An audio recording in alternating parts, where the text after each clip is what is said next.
When we're young, we have an amazing, positive outlook about how great life is going to be, but somewhere along the line, we forget to dream and end up settling.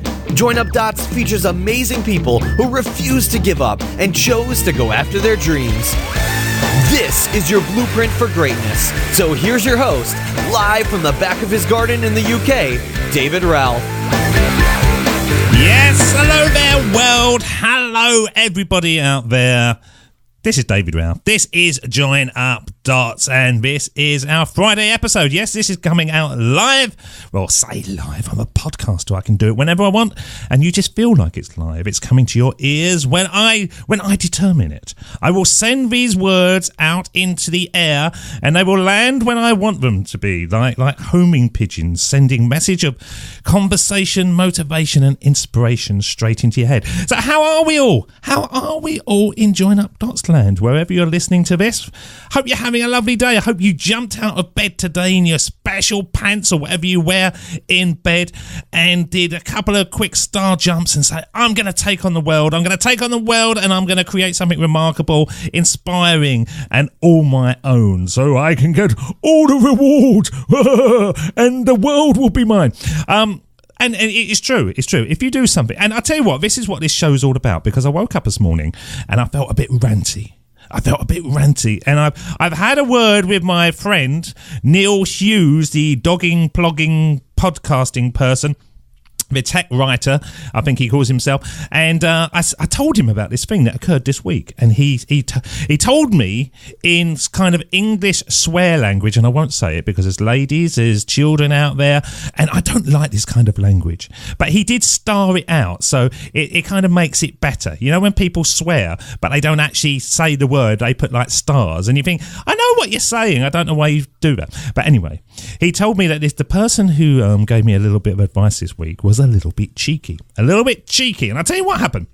This week, a guy, another podcaster, asked to come on the show, and he said, David, I've been listening to your show, and I've been listening to it for the last couple of days, and I would like to be a guest on your show. And the first thing that he said, and it kind of grated just a little bit, and hopefully you lot out there can understand why this grated on me as well, and he said, I would like to increase the standard of guests. I would like to be, and I thought, how can you say that what you're going to deliver to me and my listeners is going to be better than anybody else? You can't. You just turn up and you do your thing. And if it works, it works. And if it doesn't, it doesn't. But then you learn from it and you go forward and you do it again.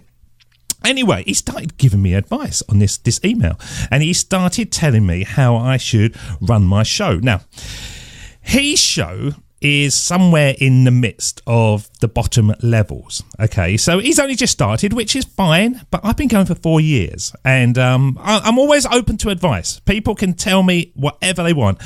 It's quite often that I don't take it, especially if it's just given to me. If somebody just comes along and says, I'd like to give you some advice, I'm probably going to listen to it, but I won't take it. If I seek out the advice, then I'd be a fool not to take it, and hopefully you can see there's a difference on that. But he said to me, David, I just want to give you a bit of advice. You're not going to be taken seriously if you sing and if you make silly jokes and you do impressions and stuff on the show. You're not going to be taken seriously. I'd just like you to know that. And I don't care. I do not care. I don't care if I'm not taken seriously, because it's my life. It's my life. And who cares? Who cares? Everyone out there listening to this today, if you're operating where you're spending all your time caring about what other people think, and in a kind of authentic way, okay, you know, I care that I'm a good person. I care that I'm a reliable person. I care that I'm a trustworthy person. I care about all the kind of moral aspects, and I go out of my way to try to be the best person that I can possibly be, so that my friends think I'm great and my fans and my listeners think I'm great. You know, all the kind of things that you want to be just as a good person, because you're only on this planet once and you've got to sort of leave it. You've got to leave the planet in a better place than when you came. Now, my daughter asked me this question, and I remember Billy Joel saying this on an interview, so it wasn't my advice, but I took it. And I told her 5-year-old little body, and she sort of took this as words of wisdom. But she's Billy Joel's daughter, apparently many years ago, said to him, what happens when you die? And he said, well, you don't truly die. Your body may not be here, but all the good things you've done for people will live on in your heart. And so that's why you're supposed to do your best, And I like that. I like that feeling of being on this planet, but doing your best and letting people know that you've got heart and you're sort of sending that out. So my little 5-year-old, who's not 5 now, she's 12, and she's getting into that miserable stage.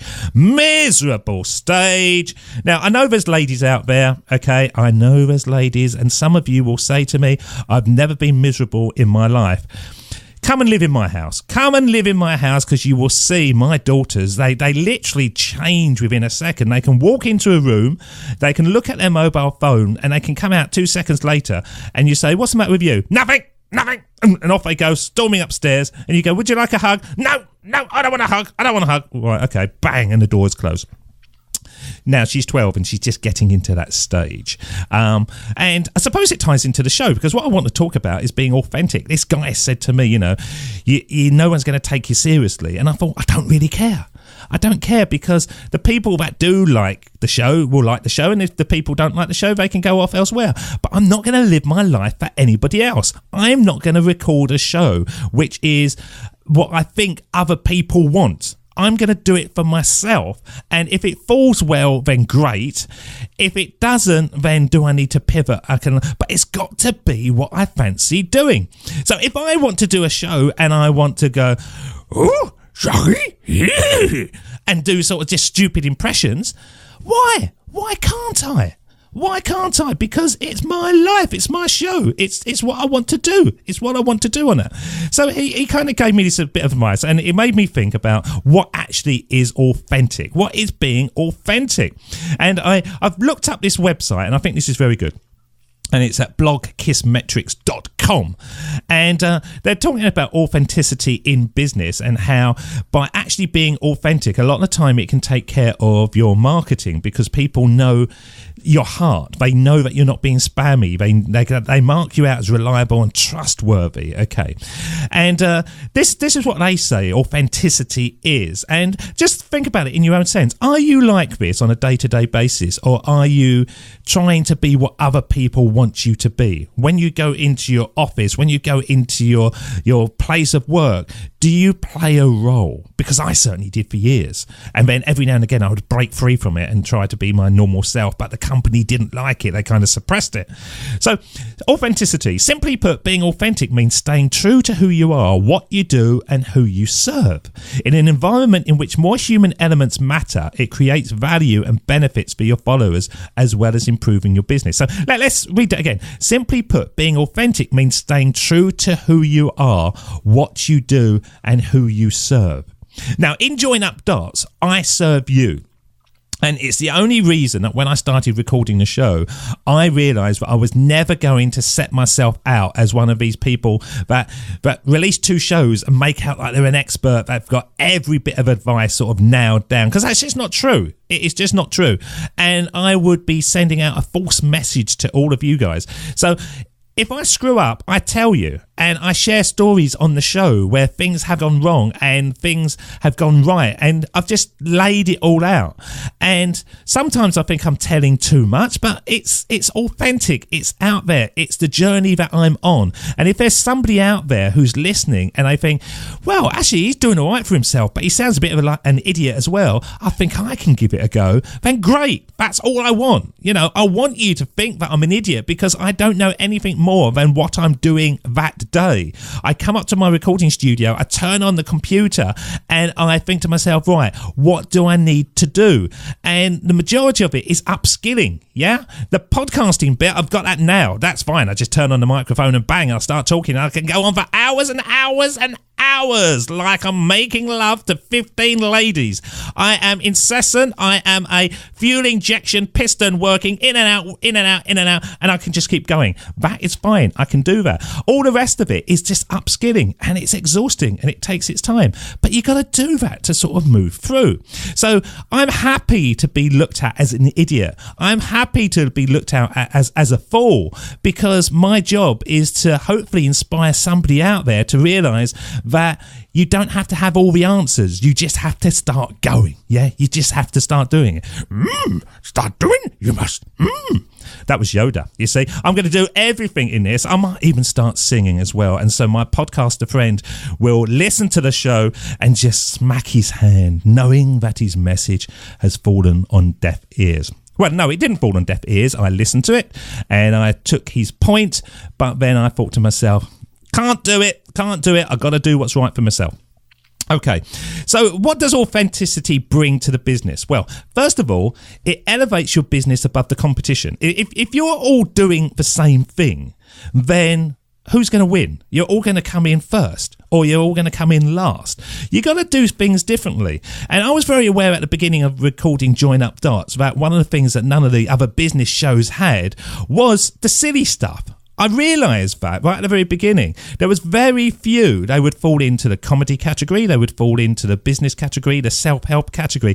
But very few tried to blend it all in. And it's not always going to work. You know, as I say, sometimes I try stuff and it sounds quite good on the show. Other times I try stuff and it just sounds a bit stupid. And it's a lot harder when the guest is there, because sometimes the guest doesn't know me from Adam. And it's very difficult trying to, you know, bridge that gap where you can have banter and have laughs with somebody that's only met you 2 seconds beforehand. It's very, very difficult. But I do try it. I try it in every single show in some degree. And sometimes it works, sometimes it doesn't. But I was aware that nobody else was doing it.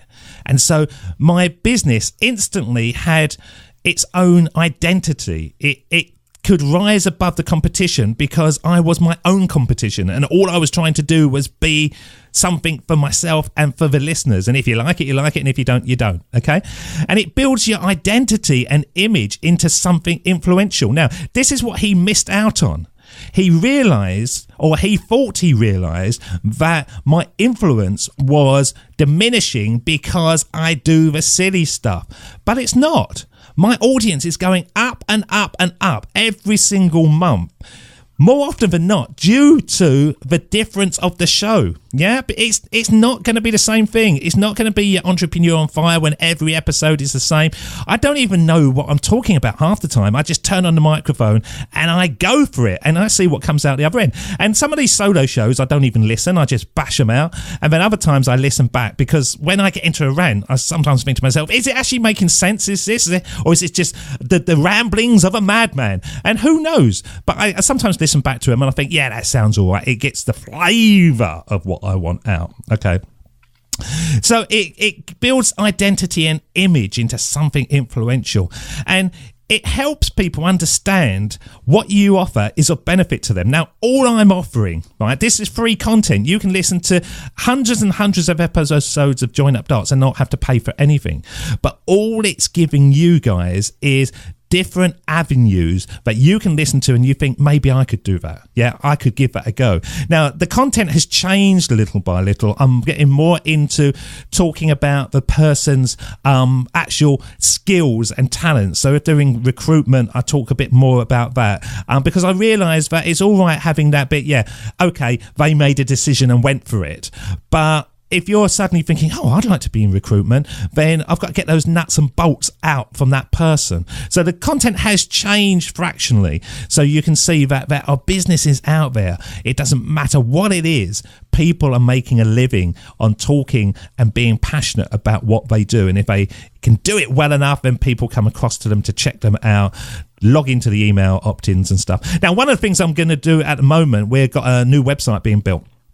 And one of the things that I'm very aware of is that I've got so much content that some of you guys, you know, you can't plow through it all. So we're going to be building funnels. We're going to be building sort of routes. So if you are listening to this and think, I'd love a life when you can travel the world, we're going to be grouping all the travel podcasts that we've done, all the people that are doing those kind of things, into one area, so you can go over there and you can just get them and you can listen to them. And if you want more about entrepreneurship, we're going to be grouping those in together. So we're going to try to take the content and actually make it tailored for you guys. Now that's coming soon, and we're talking about how to do that at the moment, but I think that's going to be very, very relevant. And of course, that is what I'm trying to bring to the business. I'm trying to make it of value to you, or I'm trying to make it beneficial to you, so that you enjoy it more, and then you come back and you tell your friends, and you go, go over to that website, Join Up Darts. There's 900 DVDs and videos and content, and it's very, very useful,